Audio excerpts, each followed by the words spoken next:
Welcome back, and thanks for checking in. My name is Dan, playing as Aries above, and of course, and per usual, I'm working alongside my good friend Danny, aka Zal. How we feeling, man? That's my cue. Hey, what's up? Hello, everybody. I'm doing all right. I'm feeling good. I'm feeling great. Bro, Happy to be back. It's been a minute. it's been a minute. It's been a minute. I mean, honestly, though, I was thinking about it. Before we go off on these huge tangents, every time that we were like, should we record? It was always like you were debating playing in person or not. And it's like, well, the whole point of this is we want to get out and play in person more. That was another goal of ours. So I'm excited. I want to hear actually about a Commander game you had last weekend. But dude, 2 subscribers. We don't ask people to subscribe. It's like, come on. I don't like that people with podcasts do that, whatever, but KS and Anthony Michael Moreno. What do we do now? What do we do for them? Say thank you? Is that it? Say thank you. Yes. Thank you. Thank you. That's Pressing raw. that button. I appreciate it. Like, that's so we cool. appreciate it. Yeah. Like a little nod to like, I see you. That actually felt really good. I don't know about you. It does. Bit of recognition. Not that we do this to be recognized or anything like that, but all that tells us is that, hey, you guys are finding value in what we're saying, and you want to keep tuning in. So that tells us that we should probably keep doing this. It felt good. So there you go. Yeah. So thank you again. Agenda today is a nice one. Check in on our goals. And honestly, we're just going to review some cards that we're excited about from the new set, Kamigawa. We're not going to spend any time talking about the new mechanics or anything like that. And honestly, that's going to be our time. It's going to be just kind of a banter back and forth about some cards that we're excited about. So, with that, let's go. I'll start with mine, Control. I have not been meeting that goal. And the reason is I've been doing a lot of drafting, and I have been drafting a lot of like kind of more aggro slanted decks. And when I have been playing, I think I've been trying to climb the ladder in Historic. And I'm not sure why I'm trying to do that. And I really haven't been having much success either with more like I've been playing a mono green deck. So I think I got to cycle back and like tune in back to that control space and maybe see what Kamigawa's got for me with control. It'll get me back towards my goal, but I gotta steer back towards that way. So real quick, I want your input on this because I feel as a control player, I think it's difficult to draft control decks. Am I wrong? Or do I suck? Because whenever I draft, I tend to gravitate towards the controller cards, but it just doesn't seem like a good strategy for limited. It seems like aggro is really the route you want to go, right? I think I'm gonna take a Danny Pena quote. I'm not gonna claim I'm freaking good or know anything about Magic, so right away I'm just gonna start with that, okay? Right. Second thing though is that I think the thing about the quote, "You only draft shades of mid range" is true. I don't think you can draft like a true controlled shell inside of most like traditional draft sets. I think you could do it in like Cube and other draft formats where you can get those bangers card advantage, like those 5-mana draw 1,000 cards and like just kind of win, and just that inevitability. Where in draft, I don't know, that I just feel like that doesn't. It's all singleton too, so I feel like that's tough. But I don't know, you can draft kind of like some dirtily decks for sure.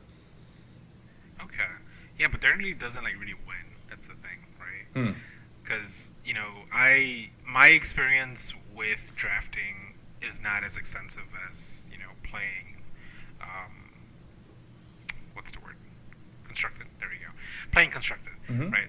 I enjoy the draft, but I definitely don't go into it like knowing what I'm doing most of the time. And I feel like a big part of that is because like I don't take the time to like learn the set like very well. I kind of just I gravitate towards cards that I like, and like that's what I do. So I'm sure if I wanted to be better at that, I'd spend a bit more time like learning the set. But a big aspect of that as well is because of my playstyle, I do tend to pull for more control-y things. But then that's the issue. It's like I do find with those the drafted decks is if I don't get that bomb that'll actually help me close out the game, then I just dirtle. which sucks because then eventually I get outplayed by my opponent because they actually drafted a deck that does something. But that was just it was just a thought, something to reflect on, I guess. I think, dude, you 'Cause gotta I know be. that you draft a lot. I do, and like I said, I'm not good. It's just like a money sink, and I'm not good. I'm not getting any better, and it's like a total money sink. I'm serious, dude. And but that I feel like that has to be like a very intentional goal if you're gonna get good at draft. Because, dude, now with like Probably, 17 lands now too, and with data, and with like, dude, if you're playing like at a competitive level, man, I don't know. You got to know the archetypes. You got to stay up top with everything that's good. You got to know the meta. You got to be tuned in, Right. dude. I swear, because like you're saying, I feel like there's a very few percentage of people, and they're the people, the pros that kind of like everyone knows, that like are that find repeated success. Otherwise, dude, I don't know how you have the time. I don't know either. Unless it's unless that's like the thing that you do. Right, that's your goal. Like, right, that's your intention. Not only, right. Like not only do I play Magic, but I play specifically. Yes. Limited. I'm trying to get better at limited. I'm reflecting my game. Like, if you're doing like that and like a bunch of other, I don't think you're gonna get a lot. And I think that's my thing. Is I don't really like stick with it and spike it. I just have a lot of fun with it, But I could definitely feel like I get wrecked by people who take it serious. Yeah. But it's fine because you're having fun. Yes. So okay. As long as you're having fun, right? Yes. How about you? You scooping less? So actually, I haven't. Technically, yes, I'm scooping less because I haven't played Arena in like a week. Okay, that's good. Can't scoop if I haven't played. How about it's like finishing things out, right? Yeah. But I did. So it's been about a week since I played, but the week prior, I definitely did scoop. With a big P there. Yeah. Definitely did scoop. Yeah. Like maybe like once or twice. That's all right. Cause I'm just like I got tilted. And it happened, and I'm just like, what, screw this. And then I just haven't played for a week since. But that's not why I haven't played. I've just been busy, as you know. Yeah. It's. I think so long as it's something that's like on my mind and like I'm conscious of it. I think to me that's me working on it. That's be successful of it. It's not something that I'm ignoring, and it's not something that I'm pretending I'm not doing. I'm working on it. So still a goal. It's a work in still your progress. Goal. Still a goal. Nice. Oh yes. Nice. Yes, Okay. Yes, yeah, it's not a promise, right? It's a goal. Yes. I always love that phrase. It's not a promise, it's a goal. So Yep. I have not been playing Control. You are working on. You've been scooping. Let's see how this next week goes. Let's see. I dig it. All right, so we're going to hop into some cards that we're excited about in Kamigawa. Danny and I have not really thought through too much on how we wanted to share them. We could have done something, hyper cute and done converted mana cost or whatever. But honestly, we're just going to jump in and get afterwards and go back and forth and see where the conversation takes us. Close it out at around 55 minutes. Wish you guys some love. And we'll see you guys. We'll, be out there wishing you guys the best as this new set comes out next Thursday, right? Is that right? Yeah, next Thursday, Friday, I guess I could look that up. This Friday. This Friday is pre-release. It is this weekend. This weekend is pre-release. Okay. So support your local game stores. Hell yeah, yes. If you're going out and about, I am undecided whether I will participate or not. In terms of the pandemic, it's actually been getting better here where I am. The numbers are going down. Okay. I feel, more comfortable being in a public space, but, again, I play Commander a lot, so Commander days, I'm usually around the same kind of people, but pre-release events tend to bring out other kinds of play groups that I've never, engaged with, so that's just something that I have to consider. It's like a whole other, it's a whole other group that I've never really been around, so that's just something I've been thinking about. Anyways, sorry. No. Pro tip or lame tip, order a pre-release pack, like one of those pre-release draft things from your game store. Pro tip or lame tip? It's a pro tip if your store is cool with it. Really? The store that I go to, they aren't a fan of that. So ask. Okay. Yeah, because, some shops that I used to go to, That's good insight, Dan. they were totally fine with it. Like, if you pay it, it's yours, take it. But other places don't want to do that. Okay. And I don't know why. But yeah, just ask. Because I used to do it, and if I could do it again, I would. Because it's nice to just get some new cards like a week before you can actually get them. So like, yeah. So I'll echo Spend the Danny's money. sentiment and good luck out there this weekend. Win some boosters and hopefully you open some of these cards. I don't know. Dan, you want to lead? You want me to lead? How about we lead with the one we agree with and see where it goes? Okay. The one we both agreed with? I don't know if even that's the word I said. Let's. I'm sure we'll agree on other let's- ones, but this is the one I was like, oh, I got a good one. You're not going to da-da-da. And you're like... To fill in, our listeners. So we haven't really gone over our lists, so we might actually overlap at some point.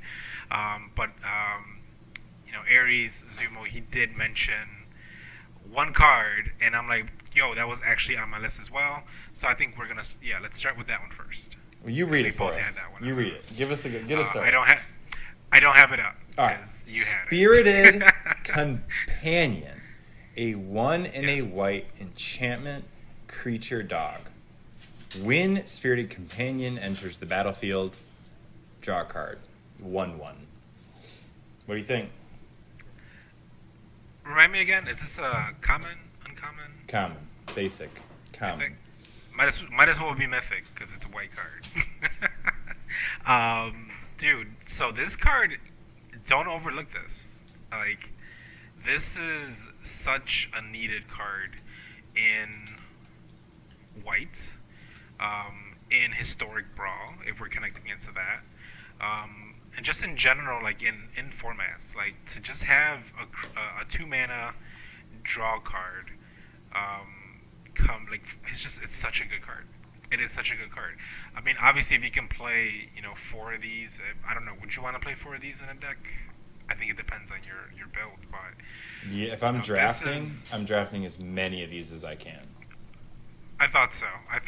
Just because, I mean, again, white draw cards are so limited or like non-existent, or they have some crazy clause attached to it that makes it pretty much unplayable. But here, there's just no catch. It's a 2-mana 1/1 draw card. And an enchantment, too. So enchantment triggered, too. It's an enchantment creature, so it'll New trigger relevant. anything that cares about enchantments. Absolutely. Yo, this is a good card. It's in Commander, white has a Wall of Omens, which is a sweet defender. It's an 0/4.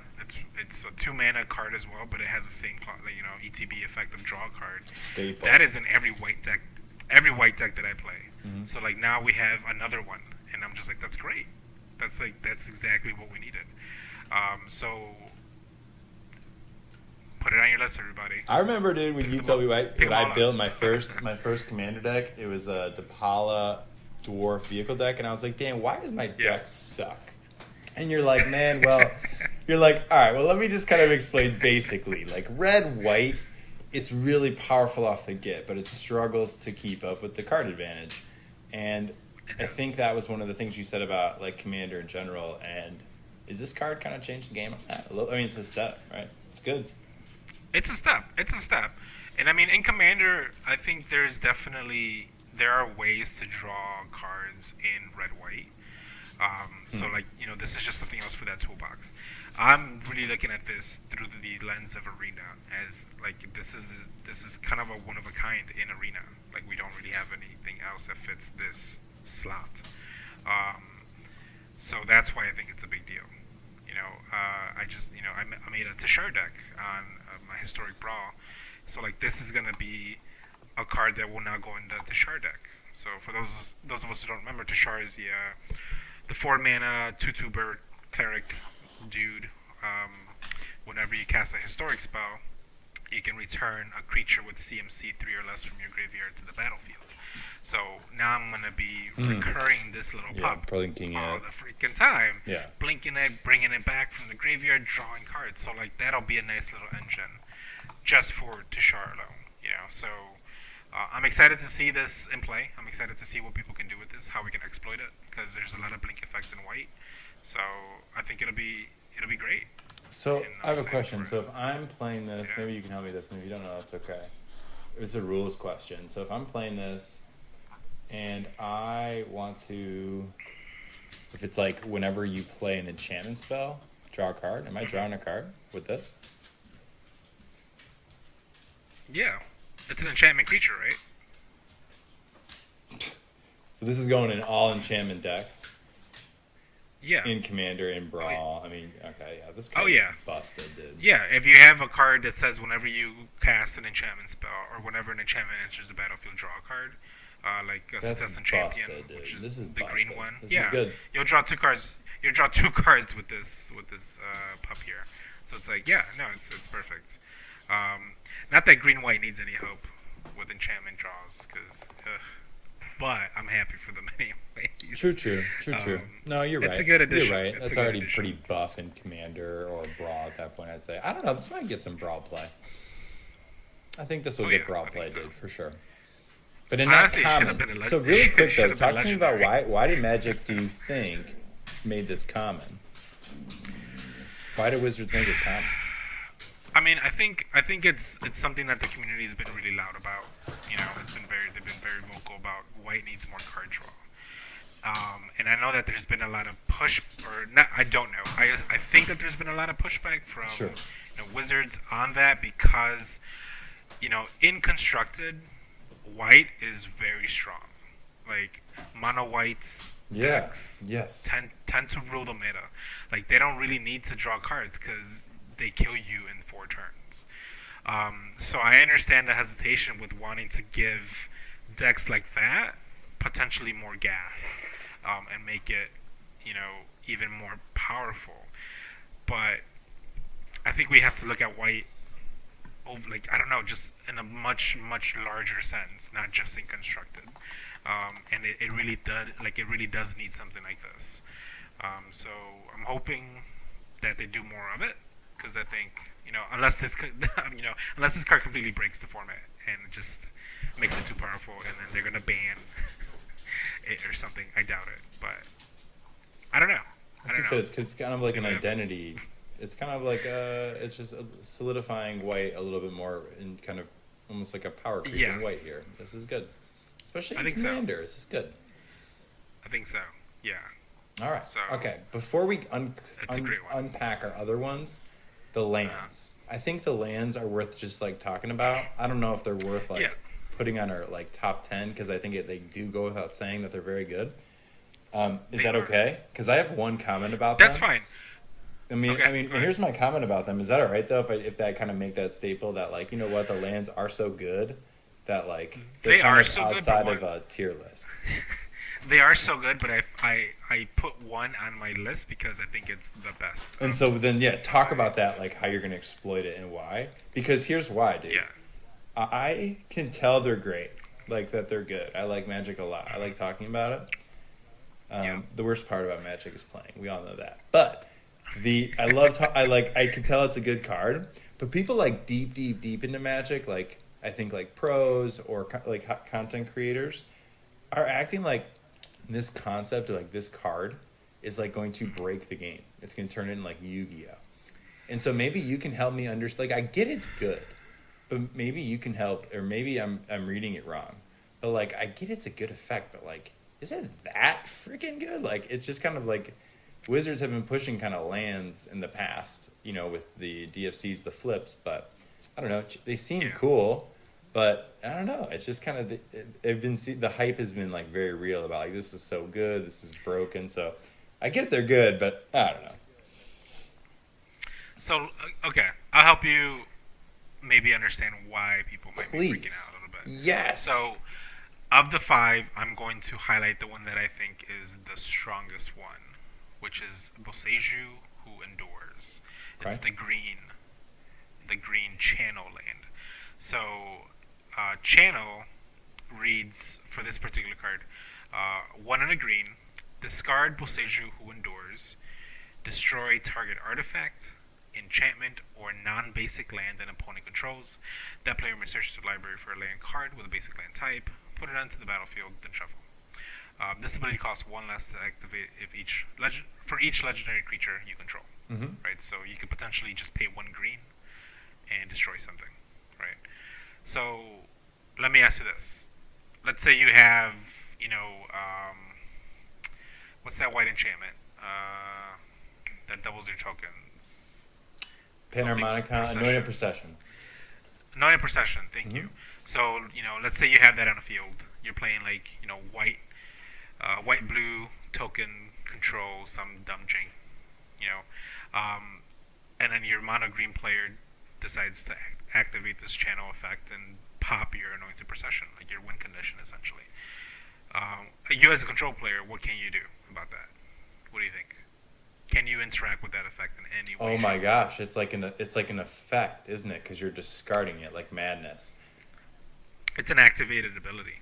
You can't. So unless you have a disallow, specifically a disallow, Okay. or Like a bounce spell, but that's terrible value. Not even. I mean, a bounce. Yeah, no.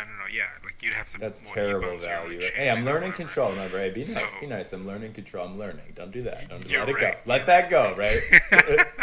If they No. do that, you're saying Okay, you're you're screwed. right. Like if they channel your enchantment, like it's not valuable to. You know what? bounce Though? it You're necessarily. right. You're right. Because I'm not above that at all. Actually, like if that's the only way to save your permanent, like by all means. do it. Especially if it's your win condition, so I but will- yeah. still, though, like you're Yes. saying, this is a land for your opponent, a land. Otherwise, it just would have been a land. So- Right. So the reason this is so powerful is unless you have a very specific card that allows you to counter activated abilities, you can't do anything about that. Right. So it could also be It could also be done whenever. There's no clause that says can only be activated at sorcery speed. So this could be done in the middle of combat. This could be done at your upkeep. This could be done at any time. And completely disrupt your turn or whatever you were planning on doing, and you can't really do anything about it. Do I think it's gonna break the format and make it a completely different game? I don't think so, but I think it's definitely going to, I don't know, like just shift the power levels a lot in terms of what's happening with these decks. Are these cards going to get expensive? Because they are commander staples now, right? They're free, essentially spells. If I'm understanding the concept, like I get they're good, but I think they are going to be commander staples, especially because they have the clause that cares about how many legendary creatures you control. And I mean, most commander decks have a legendary lessening creature the cost, the activation at the cost. helm. Yeah. So if your commander's out, you're paying 1 green for this, right? And again, it's not a card; it's on a land. I think that's the part I haven't really conceptualized yet. I need to see in the game. You know, It's on a that's land. hard for me to picture, So- but on a land. Whew. It'd be tricky to I guess determine how many of these you would want to run in a constructed deck because these are the legendary lands. So you don't want to draw. You don't want to play 4 of these, I imagine, and draw all 4, and then you can only technically Probably play 2. 1 of these lands. I think 2 makes sense to me. I would say 2 as well. Draw Yes. 1, pitch it, because the one you just said, or Right. the blue one, I think is pretty decent. That bounces, is that's like it's like a free effect. That's kind of what we're saying. It is. And like you said, It I is. get they're good, It but is, I don't know, man. Wizards has been interesting about printing cards, and I think that's really hard to picture how cards are going to interact before they do. I mean, what do you think? Is that too much? I think let's wait and see how the lands play before we say they've made the biggest mistake ever. I think we should wait and see, but also it's not out of the realm of possibility that Wizards might have to take action, but it won't happen immediately. So so as a commander player, you're not going We're to rush starting out to to buy see it. a pattern here. Oh, I mean, me personally, no, because I don't really do that anyways. I don't. Oh, you don't. I usually tend to wait for prices to stabilize. I see. When new sets come out, because nothing, the hype is everywhere, so people think certain cards are going to be super valuable, which in turn raises its price, and then it ends up not being as good as people thought it would be, and then the price will drop again. So I tend to wait, which I recommend everyone should do. I like that. But I mean, Pro tip I'm not gonna be sad if I crack some of these. but we'll be cracking packs. Don't worry, but just be patient. I'm gonna be cracking packs. Oh yeah. I love that, dude. All right, hey, you yeah. mind if I throw one at us? Mind if I throw one at us to get us started? So Let's do it. I have been, this control thing is interesting because there's different, obviously, shades of control, tones of control, and all right, so here we go. It's a 1 black red enchantment saga. Hidetsugu consumes all. The first counter, destroy each non-land permanent with mana value 1 or less. Number 2, exile all graveyards. 3 is you flip it, and I actually don't have the card, but I'm not even playing it for the creature. I kind of figure that's like a free clause. But this idea of this thing comes down, and it's pretty much going to cancel all efforts of ramp. It's going to come down and also exile graveyards. I think that'll be fast enough turn 4 with any like really fast, like cheap. If people were going to set that up like turn 1, turn 2, that was the reason why they kept their hand. I think by turn 5, it could be maybe a turn 2 too slow, but I think that exile all graveyards is going to be hyper relevant. And then even with just those 2 effects alone, I think that this card's worth playable. And then I take the creature on the back to kind of be the free stuff. But what do you think about just the channel, just those 1-2 effects? Those 1-2s are great because there's a lot in our format right now in the those white black decks who are playing those 1/1s, those cheap. Eye Twitch is one of them. I think when it dies, you get to learn. We have the other zombie dude. When he dies, you make a treasure or put a -1. So like people are ramping that way. So this is actually what I'm seeing here is a way to disrupt ramp, as you said, specifically all the treasure tokens that are being created in a lot of these constructions. Kind of making it like more relevant mid-late. Yes, this is going to hit a lot of that early ramp. I feel that people tend to acquire. But again, you also mentioned the exile all graveyards clause, which is very good. It's super spicy, and it's never a bad thing. Especially if you're playing a deck that doesn't care about graveyard interaction, like with your own. So I think this is good, and it's a 3 CMC card. So if you're playing on curve, like this will be a great turn 3 drop, because by then your opponent's probably established some permanents that are 1 CMC or less. Depending on what they're playing, they might have a lot of that. If they're trying to aggro you out, and you'll just kind of wipe them clean, and they might scoop at that point. So that'll be great. I do have the reverse, just so we can read it. Because actually, I'm not familiar with this card, so I'm going to go ahead and read out loud what the flip side of this does. And in good flavor, we'll take 10 minutes to read it, because that's how long it'll take to see it in a Magic game. Right. So, it flips into Vessel of Consuming. No. Yeah? Yes. Sorry, Vessel of All Consuming. There we go. So it's a 3/3 with trample. It says whenever Vessel of All Consuming deals damage, put a 1/1 counter on it. So it just gets bigger and bigger as you swing in. That trample is actually really important for that. That's a good ability for it to have. Whenever Vessel of All Consuming deals damage to a player, if it has dealt 10 or more damage to that player this turn, they lose the game. What? No. Give me a board state turn 6 where this is attacking. No. That's turn you don't 7. Think so? I mean, okay, you play this in turn 3.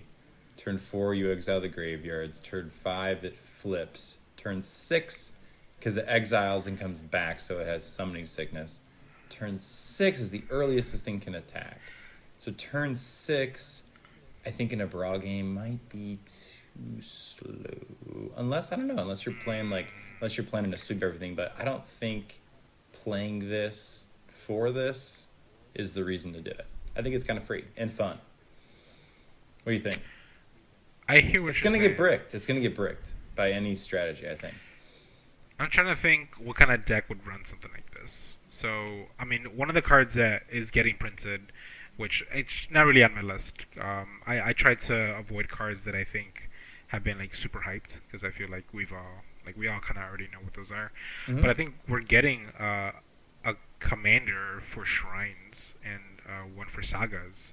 Though I think the saga one is just green and white.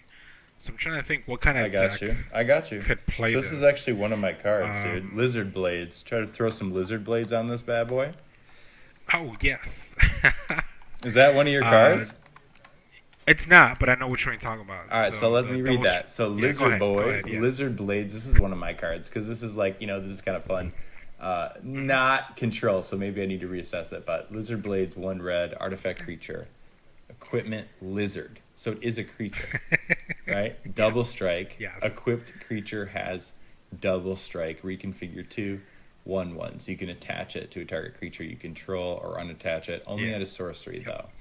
And while it's attached, it's not considered a creature, but I mean, whatever. I don't know. This seems a lot of fun. And yeah, you throw some lizard blades on that 3/3 trample. That could be. And then what? It hits it once, does 1 damage. Now it's a 4/4. So now it's going to hit it again because of the tramples. And that's kind of cute, I guess. But it seems kind of silly. This will get blown out, Dan. You just gave me ideas. I don't know, man. I think though, this is a fun card.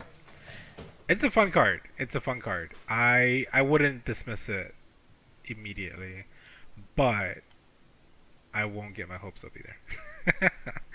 Lizard Blades or that synergy? That synergy. Yeah. I like where this is going because you can definitely, if things play out, ideally, that'd be a fun interaction. I'll just leave it at that. But play this turn 2, that one turn 3. Yeah. Could be good. Yeah. But I think though that Lizard Blades actually, and I think Lizard Blades, the card itself. I mean, dude, it's an artifact creature and it's equipment. Like I feel like that's going to be relevant. All the different types, and just like the double strike, man. And then the attached too. I feel like that's really good. And I don't know. I feel like that's just going to be very powerful. And if something's built around this with some protection, I just think this could be a fun card that's going to win some games out of nowhere. I agree. I absolutely agree. Heck yeah. Well, let's go. What do you got? What are some cards for you? I got some cards that'll solve these problems of having too many artifacts. Yes, dude. Right? They're rampant. March of the Otherworldly Light. So, don't worry. I got all the control-y cards for you. Thank you. It's an instant, X and a white. So it is an X spell. As an additional cost to cast a spell, you may exile any number of white cards from your hand. This spell costs 2 less for each. 2 less to cast for each card exiled this way. And then it says exile target artifact, creature, or enchantment with mana value X or less. I don't know. What do you think? Exile target artifact, creature, or enchantment with mana value X or less. So you can... So once again, dude, as an aggro player, I just never trust having cards in my hand. But I think I need you to walk me through why you would play this. Because, dude, well, I guess in blue-white, you're going to have a lot of cards in your hand. You don't need to worry about blue-white or just Sky decks, blue-white, red. There's a lot of Narset. You can play this. You can play this with up mana on end step on opponent's turn. You can play this with 1 mana technically, if you're willing to discard 1 or 2 cards. Am I overlooking to making it cheaper too much? I think that you're just pointing out the effect is good enough. Making it cheaper is like a plus. Making it cheaper is extremely, extremely important here, I feel. Because if you are sitting on some dead cards, which tends to happen sometimes as a control player, if now they're 1-for-1s. I see you. Not to say that being a control player means you're running certain or just like counter spells, but you do miss your window of opportunities for certain counter spells. Jawari Disruption, for instance, counter target spell unless your opponent pays 1 additional. You really have a very short window to use that card. As the games progress, your opponent will be able to afford that extra 1, so you can't really counter anything anymore. So that could be something you can pitch to a card like this if you miss that window to get rid of then the thing that you weren't able to counter. So to me, that seems excellent. And I think the fact that it just it hits such a variety of things. An artifact, a creature, or an enchantment. Yes. The creature clause is what's really standing out to me. Yes. Because white has a lot of artifacts and or enchantments, but it doesn't have a lot of cards that have artifacts, creatures, or enchantments all on it. that's really good. All right, I got Really, you. really So good. I told you I've been playing. Thank you for explaining that to me because I think I understand now. Check out the scenario. Tell me if you follow. I've been playing green, mono green Stompy, right? So 5/4, Steel Leaf Champion turn 3 on the play, okay? And I'm playing Okay. like, let's say that my opponent is a blue-white. On my opponent's turn 4, you're saying, they can pitch a card that, like, they don't need, maybe. Kill my Steel Leaf Champion for 2 mana that I just played 3/4, mana advantage. And leave 2 mana up for anything I do next turn.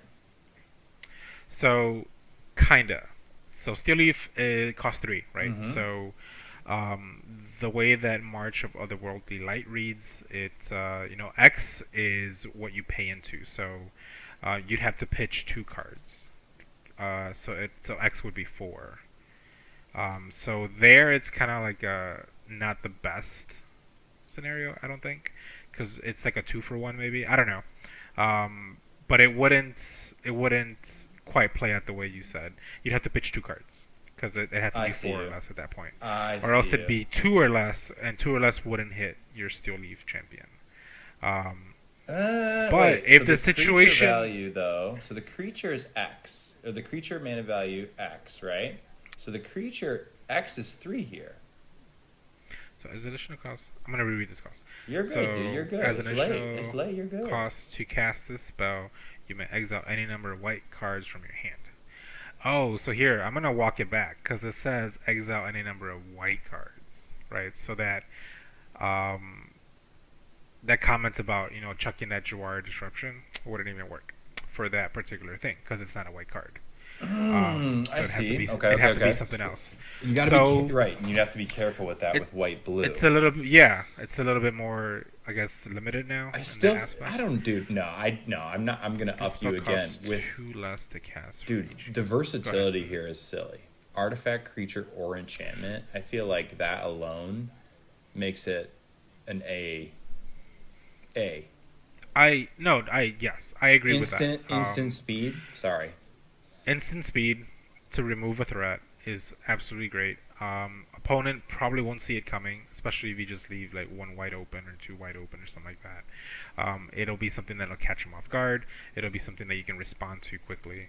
Um, so I still stand by it. I think it's a great card. Hell I yeah. think it's a great Absolutely. removal card. I will definitely be playing it in my decks.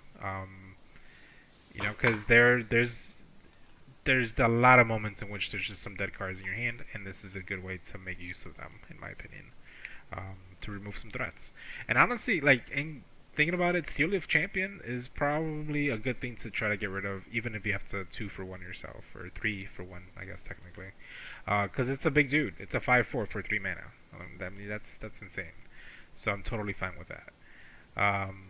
Versatile, lean, But mean, fighting machine, and an yes. option to like tax. I think, or the Yes. reduction of the mana value. I think is super cool, which is actually similar to this next card. What do you think about this? You see this? Hanada, Oh yeah. Dawn, Yes. Crowned. We're looking at a 4 mana, 1 Jeskai. Did I get that right? So it's 1 blue, red, white. Legendary creature, Kirin Spirit. Man, these creature names are long, dude. Minimum 4. Anyway, Flying Trample, Yum. Spells you cast cost 1 less to cast for each target. Seems kind of spicy. And then spells your opponents cast cost 1 more to cast for each target. Hope Races on Sunlit Hooves is the flavor at 4/4. I've been wrestling with some tax effects as I go through the different control shells. I'm finding that anything that manipulates mana is incredible. And I think that this card is a lot of fun. The colors alone, I think, are a good time in terms of like an aggressive card draw, a lot of options shell. And I think, yeah, and the artwork is really, really cool. And I'll leave it at that. What do you think? I'd love this card. It's so I have a list that's way more than 10 cards, and I shaved it down to 5. Well, But next week we'll this do it made again. onto my Next week list. we'll go on the other ones we can cover. Cool. Yeah. This is one of those that made my list because it's such a cool mechanic. It's such a fun card that encourages you to interact with the board. It encourages you to do things, right? Which to me I think is always a win. Um, I'm not trying to dirtle. I'm not trying to just play things and just leave them as they are. Like this is asking you to do things and interact with the board state. What came to mind when I read this card was another card, Mass Manipulation, which is a sorcery. Oh, I see you. Triple or quadruple blue, which Mm-hmm. honestly is probably not a good card to play in any commander deck with that is 3 colors. With Jeskai, right? With Jeskai, but that's where my mind went. But it's an X ability. It's quadruple blue control. and 2X, but you gain control of X target creatures and or planeswalkers.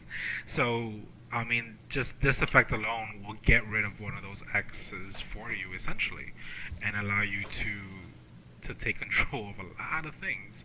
Because it says spells you control cost 1 less to cast for each target. So it's not even for each creature you target; it's for each target. So you can target other permanents, you can target planeswalkers, lands, whatever. This might be a fun steal your stuff commander. I don't know. That might be a cool way to build around it. Take people's stuff and really piss them off because we all love to get our stuff stolen. But the play group that I play with, they've brainstormed a little bit with what this guy could do, some cool interactions.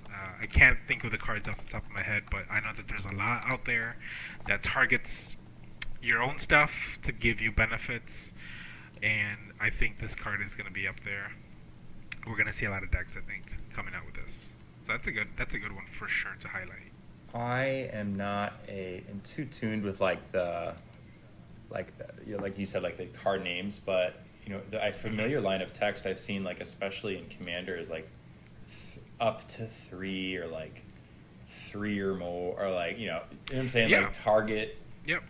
X amount, and so if I'm targeting 5 amount, or if I'm targeting 4 amount, spells you cast cost 1 less to cast for each target are essentially X spells, like all free. Like if they Yeah. target things, like If they're it's like, targeting target this things, many things, or yes, okay, that's really exciting. they I mean, are that's essentially one free small except for the color pips, obviously. But yeah, the X itself would be reduced, which is huge in my opinion. I don't know That's a about good this. card. Spells your opponents cast cost 1 more to cast for each target. I think that'll be less relevant, right? I mean, I think that because it's not necessarily going to limit card draw or things like that. I think you're probably going to build a deck more for that top thing and less about that like taxing effect. However, I do think that that could add to like a taxing shell if that was your intent. And not to mention, dude, Aries. I'm an Aries, right? Goat. Very uncool. Never really seen a cool picture of a goat. Have you seen the art of this? The art of this I'm is a looking at it. cool goat. Yeah. It's a cool It's goat, and I'm going to end it there. I agree. I think that's a dope art piece. It's one of the more unique looking creatures we've gotten in Magic. I mean, there's a lot of unique creatures, but this dude looks pretty dope.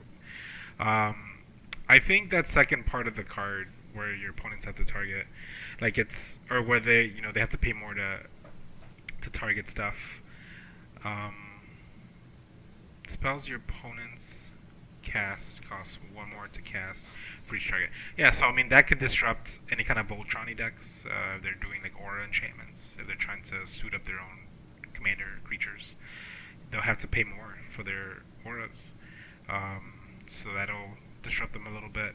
Obviously, if they're trying to kill your stuff, they'll have to pay 1 extra. So it's a little bit of protection there. It's almost like a ward ability on your stuff, which is nice. Yeah, no, it's not as powerful as the first ability, but I think it's still it'll be relevant in gameplay for sure. For sure. Cool. Next one. For me, is Farewell. Farewell is a sorcery. 4 and 2 white, so 6 total. This card screams you, bro. Yeah, here's my favorite part of this. Here, you ready? This is my favorite part. Choose one or more. I just stopped reading after 1. I didn't even know it said or more until just now. Choose one or more. That's so important. Choose one or more, because why wouldn't you choose more? So what? Get rid of your own stuff. It doesn't matter. That's how you know you're truly a control player. It says choose one or more. Exile all artifacts. Exile all creatures. Exile all enchantments. Exile all graveyards. What's the problem? What's messing you up? What is happening in this game that is not letting you win? Just get rid of it. Get rid of it. Cast Farewell. Just get rid of it all. It doesn't matter. Gone. Because it doesn't even say destroy. It's exile, which is my favorite kind of removal. I hate destroying things because they just end up in a graveyard, which is oftentimes your opponent's second hand.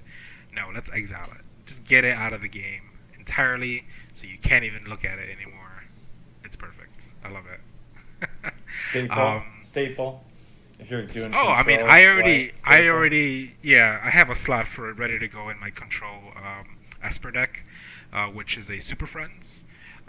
It's like a Super Friends sub build, so a lot of Planeswalkers. Because if you notice, Planeswalkers is not one of the clauses that I can choose here, right? So I can't accidentally screw myself over there with this card. So I can get rid of everything, and my Planeswalkers will be totally fine. All right, 3 comments about this card.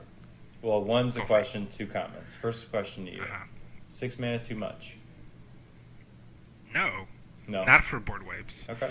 Not for board wipes. Well, I think that's... board wipes? Shit, this is taking excuse me to swear, but this is taking their decks and putting it into garbage and all their other cards, and then, you're playing. So, I mean, Merciless Eviction, which is an Orzhov removal, does something very similar like this. You can choose only one of those things to exile, though. That's that's how I read this card, and when it got spoiled. Yeah. That was 1. Choose 1. And I was like, it's 6 mana. This is terrible. This is essentially a better Merciless Eviction. Quite frankly, I think it's a better one. Two observations about this card. You looking at it? I am looking at it. Art is dope. More dope art. Yes.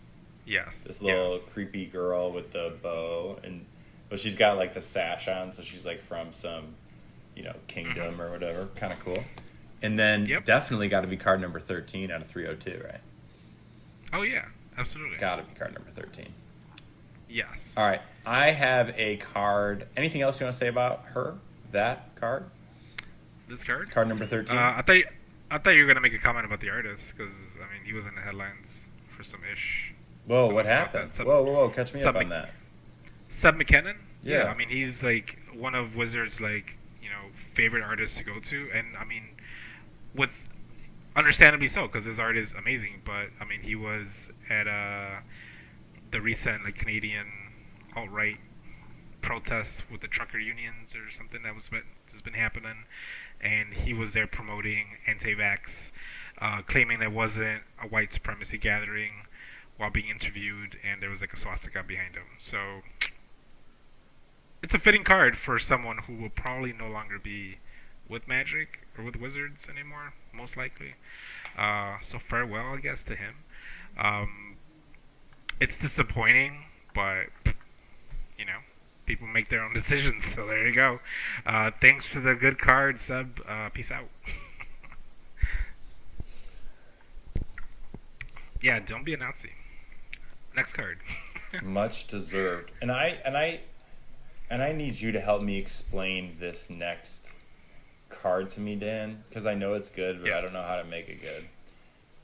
Invoke Calamity. What? There's a lot of this where I'm like, Dan, I could see you cast this against me and killing me. No. But I have no clue what to do with this. It's on my list. It's on my list as well. So here's what I did. All the Invoke cards, because this is a 5-card cycle, right? I just wrote Invoke cycle cards, because to me they're all good. Are they playable? Probably not. But man, are they good. What makes them unplayable? Is it their mana cost? Yeah, The I would quadruple say pip, so. that's a little The aggressive. quadruple pips. I agree. Like, it makes it really difficult to play in any deck that isn't a monocolor deck, in my opinion. Unless you have a way to cheat out, your instants and sorceries, um, which there are ways to do that, but like the quadruple pip makes it very limited to what kind of decks can actually run these. But is that gonna stop me from putting them in decks? Probably not.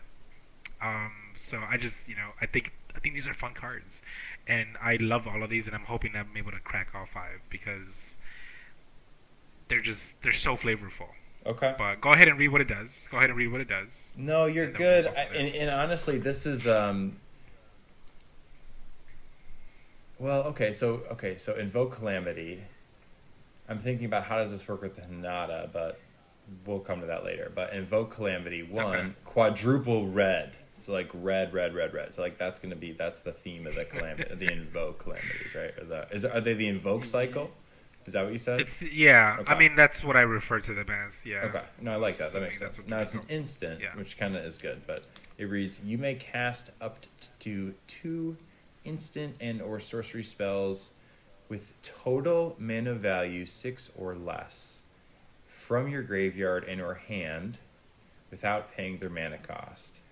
If those spells would be put into your graveyard, exile them instead. Exile invoke calamity. So technically, in like a constructed format, I mean, you run 4 of these. The cards that you target or get out of your graveyard don't have to be red mana, right? They could just be whatever you want. But then Right. again, in Brawl with the 1 of format, you don't have that flexibility to kind of do that. So yeah, talk to Right. me. I guess I could. This is another card that when I read it, I go, okay. When there's this many words, it's usually good. I just don't. I can't see it yet. So this. All right. So what came to It's a mind for me when I saw this I card? don't know. Yeah. And just to walk you back a little bit, so it's four red, four pips of red, but it's also 1 generic, so it's 5 total. Okay, so 5. Okay, yeah. So it's 5 total to get this off. So I can see this, doing. It's not a. I don't think it'll be a bomb. This won't end games, because again, it only lets you cast something that's CMC 6 or less.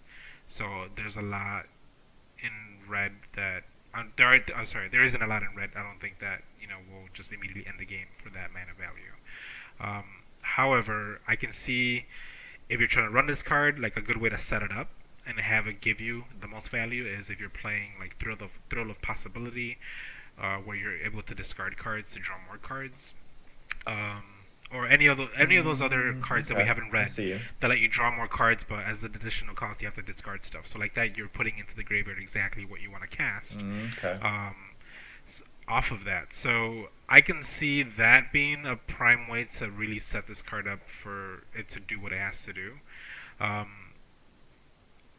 know that there's a deck in Historic, not Historic Brawl, but in Historic, that is a mono red burn, and it plays Hidetsugu's Second Right, which is an instant. And you might have seen this, or you might have seen this deck at some point, but what this instant says is if target player has exactly 10 life, Hidetsugu Second Right deals 10 damage to that player. So, a little cheese. Okay. That's a fun card, That's a and little like cheddar. I've seen people play this card. I've seen people play these decks, on YouTube and online and stuff. I've not played against it personally. I haven't made one myself, but it seems like a really fun deck because you're burning your opponents down with direct damage, and you just want to get them to 10, 10 damage or 10 life, and then you just cast it into Second Right. So like Invoke Calamity might be something that'll let you do something like that. Okay. So because you're able to cast 2 spells, and the way the stack works, you can resolve a spell that'll get your opponent down to 10, and then Hidetsugu's Second Right will resolve and do the final 10 damage, and then that's game, right? So that's how I can see this card potentially winning the game for you. But again, yeah, those quadruple pips, man, I don't know. Like this is probably like a card to play in like a mono red control, mono red burn for sure, and nothing else. So like instant and or sorcery spells. Okay, I've seen that text before. Is graveyard and or hand Is that kind of like new? That's like a new flavor, right? Or you have that extra flexibility of casting stuff out of your hand or graveyard. That really like seems novel to me as I read that. That's really really good because you're using information that you only have available to yourself, so like your opponent won't necessarily know what's coming. So you'll be able to kind of essentially just go off with just this one card. So you're saying, dude, good luck with the mana cost, right? Good luck. I mean, again, if you're just playing red, I think you'll get there, right? But if you're doing anything else, that's what I'm saying. I don't even know if I want to play this. Why? I don't know. I it's mean, hard I can to see play this, like, 5-mana like a spells. Chandra tribal decks or something. I've come across a lot of Chandra tribal decks, and I can see them running something like this because most of those decks, are running the Chandra planeswalkers and just ways to keep it alive, right? So I can see this doing something in those decks for sure. All right. I keep coming back to Iron Crag Feet, which is one of my favorite red cards. The one that it's 4. There you go. 4 mana. There you go. To give you 7 mana. There you go. Invoke Calamity will essentially, I don't know, maybe let you ramp out into something bigger. I don't know. Just make sure you cast it second. Just make sure you put it on the stack. You put it on the stack first. Put that card on the stack first. Dan, we're at 55 minutes. You got one more card you want to share? We'll be talking about this. We'll be in this plane for a while, right? This will be fun. But remember, we wait. We don't buy cards right away. Just wait it out. Just wait it out. Unless you crack them, and then you can. But crack packs. That's the worst finance advice ever. It really is. No, you should definitely buy singles. Buy singles. Wait for the price. We're not a finance podcast, right? Yeah, we are not offering financial advice. We are not financial. Just fun advice. Crack packs. Yeah, because it's fun to crack packs. Okay, take us away, Dan. the last one that I do want to highlight is the reality chip, which is one of the cards, one of the earlier ones that got spoiled. So I think the hype has been up there for it, but it has such a unique ability that to me, it's like I think I'm gonna have to build something around this. Will it be good? No idea. Yes, but it will. It's something cool. Yes, it will. Probably, you're right. It's something cool enough yes, it will. that I think will inspire some unique decks. So, the reality chip, it's 1 generic, 1 blue, so 2 CMC total. This is a bomb. Legendary artifact creature, equipment jellyfish. Yes, a bomb. So, it's an artifact creature, it's an equipment, and a creature, which is pretty dope. You may look at the top card of your library anytime. Already a great thing. As long as the reality chip is attached to a creature, you may play lands and cast spells from the top of your library. And again, it has reconfigure for 2 and a blue. So you can attach it to a creature or unattach it from a creature and move it around at sorcery speed. This seems janky, and I think that's why I like it. It's the closest thing to like scry half I've ever seen. I think so. Like, you play 3, find your land, look, peek again. Like, that's stupid, dude. Yeah. No, I agree. And like just being able to cast off the top of your library, and the play lands, dude. Right? That is being able to play the lands out is so important. So let's say this isn't even like a mono blue deck. Like, let's say this isn't your commander. This might be like an asemic build. So if you're playing Azusa and you're able to just play multiple lands, whenever in a turn, then you're just ripping stuff off the top of your deck, and you just keep going. And if you have Wayward Swordtooth that lets you play more lands, more additional lands, you're just ripping lands off the top, playing them, casting more things, playing more lands. In a lands build, you kind of have this little engine going, and it just seems like a good way to like never run out of things to do, in my opinion. Which, not that Simic has an issue with that at all, but that was just an example. I think, again, it's a unique ability. I like it. It reminds me of the enchantment that in blue, it's 3 blue and 2 generic. I'm forgetting what it's called, but I can see the art in my mind. But it lets you do the same effect, essentially. So in enchantment, you can look at the top card of your library, and you can cast stuff off the top. So I'm glad that they brought it back, and it's gonna be like an effect in standard and in historic Brawl. So that's a fun thing to do. Legendary, so you can build around it, and I feel like this You card, can. your opponent would feel bad using removal on it, most likely. Because it's an 0-4. I think you explained this to me one time when I think there was a green card, some Dryad, where it was like, you could look at the top card of your library, but those cards are typically like play a land only or play a Yes. creature only. Yeah. This gives you both, and I remember when you explained it to me the first time, it was like you essentially have an extra card in your hand, and I remember being like, yeah, the top of your library is like you have 8 cards, and that is dude. This is 3 mana, have an extra card the rest of the game. For the rest of the you game. do have to kind of Yeah. set it up, I guess, like the reconfigure.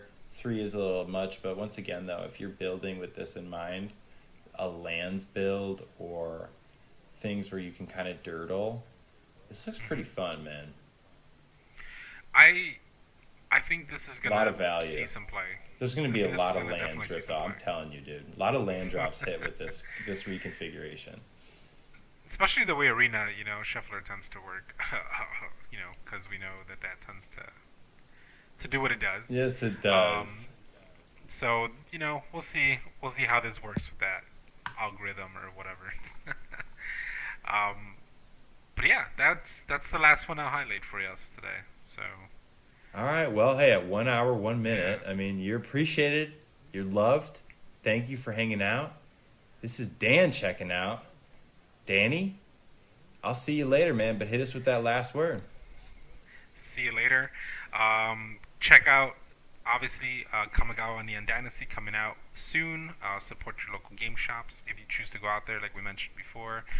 Do so safely, and just have a good time because that's what this game's all about.